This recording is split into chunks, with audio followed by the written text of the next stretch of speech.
ঘড়িতে বাজছে 8:20। আমি এখন থেকে আমার ভিডিওটা শুরু করে দিচ্ছি। আর এখন কিন্তু রাত হয়ে গেছে, 8:30 বাজতে নিচ্ছে, বুঝতেই পারছো। তো সারাদিন কিন্তু আজকে কিছুই তোমাদের সাথে শেয়ার করিনি। আসল কথা, মন মেজাজ ভালো না থাকলে না, তখন ভিডিওতে যে হেসে মুখে যে ভিডিও করব সেটাও আর ইচ্ছা করে না। কত গরম হচ্ছে দেখো না, কেমনি চিকচিক করছে, আমার কপালটা পুরো ঘেমে গেছি, অনেক গরম হচ্ছে। কি জানি উপরের তলায় বলে এমনি গরম লাগছে কি, এখানে তো গরম পড়েই নি, 2-3 দিন হলো একদম ভীষণ গরম হচ্ছে। তো এদিকে দেখো, এখন রাত্রে যখন 8:30 বাজছে, তো রান্না বসিয়ে দিয়েছি। আর তোমাদের দাদাভাই কিন্তু এখনও বাজারেই আছে, বাজার করে এখনও আসেনি, বোধহয় আসতেই নিচ্ছে হবে, জানি না কি আনবে। আর এখন যেটা ঘরে আছে আপাতত সেটাই করছি। তো এই যে দেখো, এখানে সব রকম মশলা মিলিয়ে নিচ্ছি চিংড়ি মাছটাতে। চিংড়ি মাছটার এতটাই ছিল, সেদিনকে অর্ধেকটা করেছিলাম, অর্ধেকটা এবেলা আজকে করে নিচ্ছি। তার এটার মধ্যে সব রকম মশলা মিলিয়ে দিয়েছি। আজকে না কোনো কিছু ভাজাভুজি করব না, একেবারে তেলের মধ্যে ডাইরেক্ট ছেড়ে ভাপা ভাপা করে বানাবো। আর এখানে টক দই আছে, টক দইটা জল শুদ্ধই ছেড়ে দিলাম, এটা রাখছি না। তো এটা খুব সুন্দর করে মিলিয়ে নেব, নিয়ে এখানে কড়াইয়ের মধ্যে তেল দিয়ে তখন ছাড়বো। আর এখানে যে আলু পটলও কেটে নিয়েছি, দুটোই মাত্র পটল ছিল, তো তাই জন্য আমি দুটোই ছাড়লাম এখন। আর তোমাদের দাদাভাই কখন আসবে বাজার থেকে, ওই অপেক্ষা না করে যা আছে ঘরে, এভাবে সবজি অনেকই আছে, কিন্তু কোনটা বানাবো গরমে, বানাতেও ইচ্ছা করছে না, খেতেও ইচ্ছা করছে না। তেলটা গরম হোক, এখানে সর্ষের তেল ছেড়ে দিয়েছি। আর এখানে এটা সুন্দর করে আগে মাখিয়ে নিই, চলো। হাত ছেড়ে না মাখালে না কোনো কিছুরই স্বাদ হয় না, জানো তো। তো এখানে আছে জিরা, ধনিয়া, আদা, রসুন, পেঁয়াজ, লঙ্কা, টমেটোরও পেশা আছে মশলার সাথে, কিন্তু আমি আরও 2টো টমেটোর এটার মধ্যে, 2টো না আজকে একটাই ছাড়বো, যেহেতু অতগুলো টক দই ছেড়েছি না, এভাবে না তোর তরকারিটা টক হয়ে যাবে, তাই জন্য। তো চলো বন্ধুরা, সাথে থাকো, দেখতে থাকো, যতটুকুই পারছি তোমাদের সাথে শেয়ার করবার চেষ্টা করি। তো এই যে দেখো, একটা টমেটো ছেড়ে দিয়েছি তেলে, আর একটু জিরা ফোড়ন দিয়েছি। আর এখন এর সাথে আমি এই মাখাটাও ছেড়ে দেবো। তো সেদিনকে দই ঘরে না থাকার জন্য আমি দুধের সর দিয়ে বানিয়েছিলাম, ওইটার রেসিপি তোমাদেরকে দিয়েছিলাম। তো ভাবলাম এটা যখন বানাচ্ছি, রোজ রোজ তো আর আমাদের এইরকম চিংড়ি খাওয়া হয়ে ওঠে না, তো যখন কখনো সখনো আনা হয় তো একটু তোমাদের সাথে শেয়ার করে দিই। আজকে সারাদিন কিছু ভিডিও করিনি, তো তোমাদের সাথে কি শেয়ার করব বলো। এই হচ্ছে, এখানে সব রকম মাখিয়ে চুকিয়ে একদম যেমনি মাংস মাখিয়ে বসাই অমনি করে মাছটা বসিয়েছি। মাছটা কিন্তু আলাদা করে ভাজিনি, তার কারণ হচ্ছে মাছটা ভাজলে না, এর আগে যখন ভেজে ভেজে করেছি কেমন ছিবড়ে ছিবড়ে টাইপের হয়েছে। যেহেতু এটা বড় চিংড়ি হচ্ছে, আমি গলদা হচ্ছে কিনা আমি বলতে পারবো না, তো বড় হচ্ছে। এখন এটার সাথে এটাও ছেড়ে দেবো, আলাদা করে আর ভাজলাম না। আর বলো বন্ধুরা, তোমরা সবাই কেমন আছো? আশা করছি তোমরা সবাই ভালোই আছো। আমিও আছি একরকম ভালোই, তবে অতিরিক্ত গরম হচ্ছে। নিচের রুমে ছিলাম, এত গরম ছিল না, উপরের রুমে এসেছি তো বেশ গরম আছে। জানি না কি হবে অবস্থা, এসি ফেসি কিছুই লাগাইনি, এখনও পাংখার ব্যবস্থাও হয়ে ওঠেনি। কুলারটা নিচের থেকে উপরে নিয়ে আসা হয়েছে, চলো এটা ঢেকে ঢেকে হোক। তো আমরা যে রুমে শুচ্ছি ওই রুমে কুলারটা শুধু ফিট করা হয়েছে, তাই জন্য মানে কালকে ঘুমাতে পারা গেছে। তাও তো কালকে সারা রাত ঘুমাতেই পারিনি, কি বলি, বারবার কি কুলার চালালে শীত করছে আর কুলার বন্ধ করলে গরম হচ্ছে, এমনি ওয়েদার। বাইরে কিন্তু বেশ সুন্দর হাওয়া, ব্যালকনিতে ব্যালকনিতে খুব সুন্দর হাওয়া দিচ্ছে, এত সুন্দর হাওয়া যে মানে একদম প্রাণ জুড়িয়ে যাচ্ছে। কিন্তু ঘরের ভিতরটা গরম। এখনো এলো না কেন বাজার থেকে? বাবা, দেখতে পাচ্ছ আমার চুলগুলো কেমন উঠছে, এই দেখো আমার জামা কেমন উঠছে, ভীষণ জোরে হাওয়া দিচ্ছে, ঝড়ের মতো হাওয়া দিচ্ছে বাইরে। এই জায়গাটায় শুতে পারলে আরাম মতো। যাই, এবার ভাতের ফ্যান পড়বে না তো, এখানে বসে যাবে, এখানে দাঁড়ানো যাবে না। রান্না কমপ্লিট করে দাঁড়ানো আলাদাই, আর খাওয়ার জন্য দাঁড়ানো আলাদাই।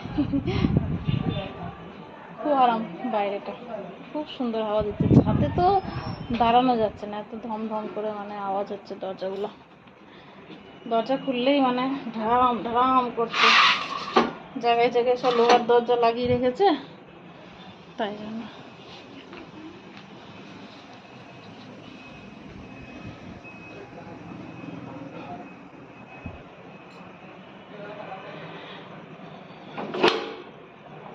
সারাদিনে কিছুই শেয়ার করতে না পারলে না একদম কেমন যেন লাগে। দরজাটা এই জন্য বন্ধ করছি, পাশের বাড়িটার সাথে আমাদের বাড়িটা টাসানো তো, ওই বাড়ির থেকে ইঁদুর চলে আসছে। এবং এত এত কাঠের জিনিস বানানো হয়েছে, যদি ইঁদুর ঢুকে পড়ে, একটু ফাঁক পেলেই তো ঢুকে পড়বে, তাহলে কি হবে না, সব কেটে দেয় যদি তো গেল।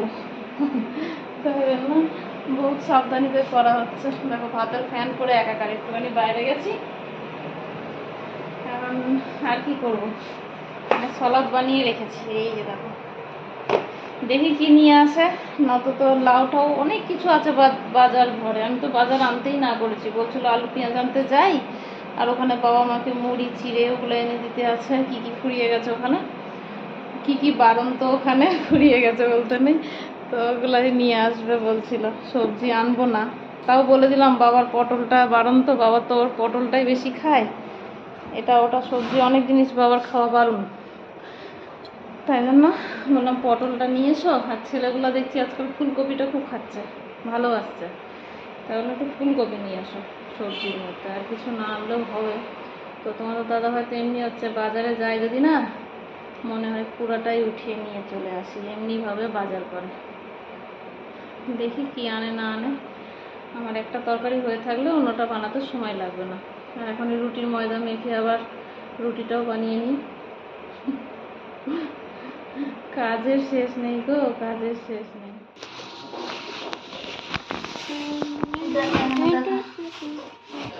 বলো, আমি শুধু বলেছিলাম ফুলকপি পটল এই নিয়ে আসতে, আবার দেখো কত বাজার নিয়ে এসছে।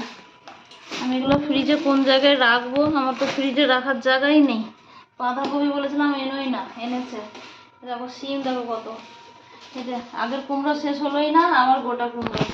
আর এখানে তো বোধ হয় 1 কিলো বেশি হবে হয়তো পটল, দেখছো। আর এখানে মাছ এনেছে, মাছটা তো কোনো ক্ষতি নেই, খাওয়া হয়ে যাবে। ওই তো সেই রূপচাঁদা মাছই হচ্ছে। আর এই দেখো লাউ নিয়ে এসছে আবার, আগের লাউ 4টে কি 3টে এখনো আছে, আবার 4খানা লাউ নিয়ে এসছে। আর এটার মধ্যে আলু পেঁয়াজ আছে, আবার একটা ঝোলা নিয়ে গেল, আরও নিচে আছে বাজার আনতে, মানে ডিকির মধ্যে এনে রেখেছে। বলো এমনি এমনি বাজার আনলে আমি রাখবো কোথায়, ফ্রিজে তো জায়গা 1 ফোঁটাও নেই, ফ্রিজ একদম পুরো প্যাক। কি করি দেখা, ফ্রিজটা খুলে কি অবস্থা, বুঝছো, ফ্রিজ পুরো প্যাক সবজি।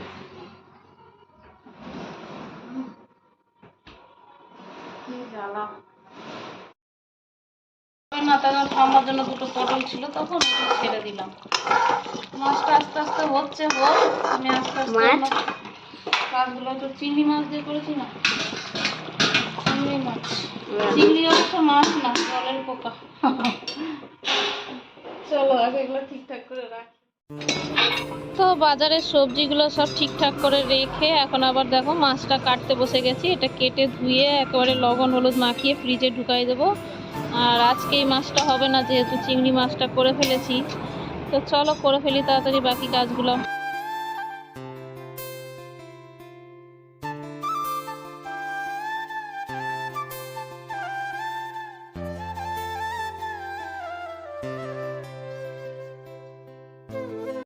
দেখো বন্ধুরা, এখানে পেঁপে আমি তরকারি না, পেঁপে ভাজা করে নিচ্ছি। এখানে কালো জিরে আর লঙ্কা ফোড়ন দিয়ে। পেঁপেটা পেকে গেছে তো, পাকা পেঁপেটা বাবা ভাজাই খেতে পছন্দ করে, তো ভাজতে গেলাম তো দেখো কেমনি গলে একদম সিদ্ধ প্যাঁক হয়ে গেছে।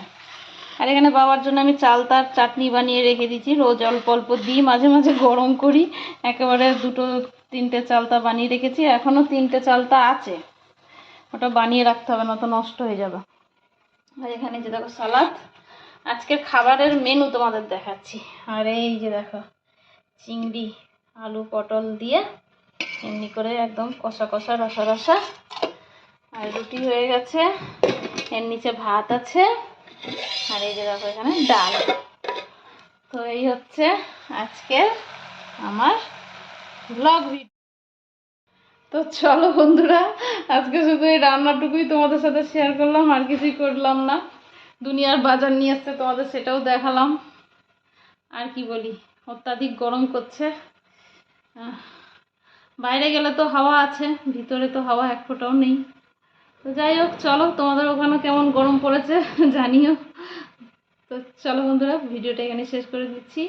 আর তোমাদের দাদাভাই আর বাবা মা কিন্তু এখনও আসেনি, ওই ঘরেই বোধহয় কোনো হিসাব কিতাব চলছে, কাজকর্ম। আর ছেলেদের খাবার দিয়ে দিয়েছিলাম, ছেলেরা খেয়ে নিয়েছে, যার যার কাজ করছে এখন বসে। দেখো কেমন ঘামছি আমি, এখনও গরম পড়লোই না, তার গরম পড়লে কি করবো। তো চলো টাটা আর গুড নাইট, দেখা হচ্ছে নতুন কোনো ভিডিওর সাথে। ততক্ষণের জন্য তোমরা সবাই খুব ভালো থেকো, সুস্থ থেকো, সাবধানে থেকো। আর আমার ভিডিও ভালো লেগে থাকলে অবশ্যই লাইক শেয়ার সাবস্ক্রাইব করে আমার পাশে থাকো। Tata, good night. আর আজকে তোমাদেরকে তো লাস্টে বলছি, শুরুতে বোধহয় বলা হয়নি, আজকে কিন্তু রবিবার, আজকে রবিবারের ব্লগটা এই পর্যন্ত।